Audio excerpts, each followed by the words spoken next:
There are two types of Fire Emblem players, those who gravitate towards the social mechanics and those who prefer the tactical turn-based combat. After a guided demo, Fire Emblem Engage seems like it may cater more towards the latter. While the social sim aspects are still intact, there seems to be far fewer extraneous activities in the hub area compared to Three Houses. A lot of your time at the hub is spent outfitting your party members, unlocking new combat skills, and preparing for the next battle. In this way, Fire Emblem Engage feels like a more focused take on the long-running tactical JRPG series. Fire Emblem Engage follows a similar structure to other modern Fire Emblem games. Your time is split between the tactical tile-based combat and a hub area where you can interact with other characters. On the battlefield, Fire Emblem Engage brings back the traditional weapon triangle that this series is known for. Swords beat axes, axes beat spears, and spears beat swords. Taking advantage of the weapon triangle inflicts break, which prevents the defending unit from countering in a skirmish. Weapons outside of the triangle, such as bows, daggers, and spell tomes, are weak to physical attacks. As much as I enjoyed Three Houses, I played nearly 200 hours of it, I did miss the traditional weapon triangle. In past games, it gave specific weapons distinct strengths and weaknesses that forced me to carefully consider my party.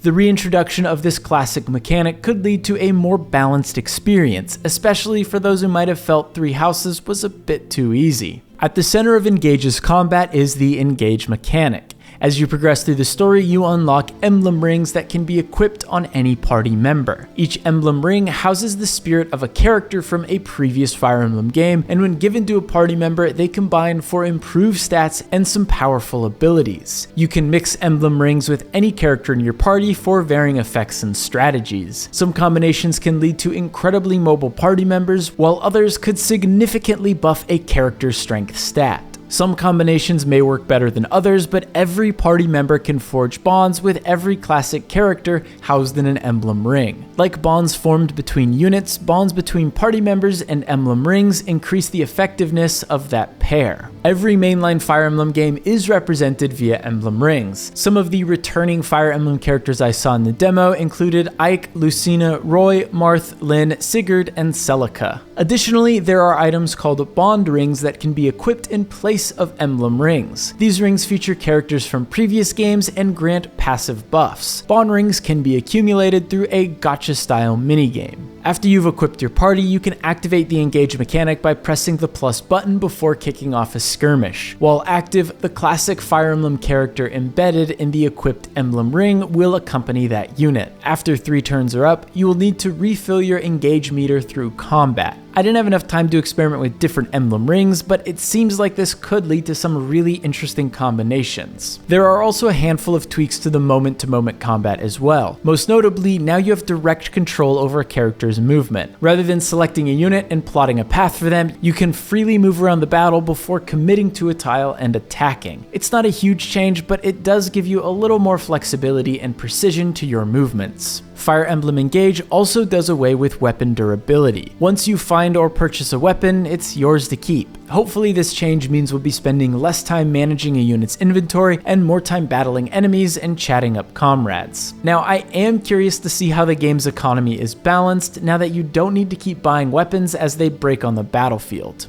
Most of your time outside of the battlefield is spent at the Somniel, your home base. Here you can interact with your party members and heroes from past Fire Emblem games, manage an animal pen complete with adorable pups, partake in some weight training for temporary stat buffs, cook meals to build relationships with other characters, and upgrade your Emblem Rings. That said, there is a lot to dig into when it comes to Emblem Rings. Each Emblem Ring has an upgrade path for each character in your crew. These upgrade paths can give a character permanent stat boosts and new skills that are unique to a specific Emblem Ring. There is a dizzying amount of combinations here that should give players plenty of flexibility. I only had a few minutes to look this over, but I could have easily spent an hour digging into all the upgrade paths and considering my options. Aside from the Emblem Rings, there is a large cast of characters you can take into battle, level up, and customize. I didn't play nearly enough of the game to form any solid opinions on the characters I did see, but many of the traditional JRPG anime archetypes seem to be here. There's a heroic strongman with a shield and a feisty petite mage, just to name a few. Hopefully, like other Fire Emblem games, these characters develop beyond their trappings, but that remains to be seen. What is immediately clear is that Fire Emblem Engage looks great. The Nintendo Switch has had a rough year when it comes to performance and visuals, but Fire Emblem Engage pops right off the screen thanks to its vibrant color palette and lively character animations. The cel-shaded art style from Three Houses is back, and it feels as though it's been cleaned up quite a bit here. Now, the slant away from social sim mechanics from Three Houses might disappoint some, but the refined combat and reintroduction of the weapon triangle should excite longtime fans. Engage also looks and feels incredibly deep, and I look forward to diving headfirst into all of its mechanics and tactical nuance on January 20th, 2023. For more on Fire Emblem Engage, stay tuned to GameSpot.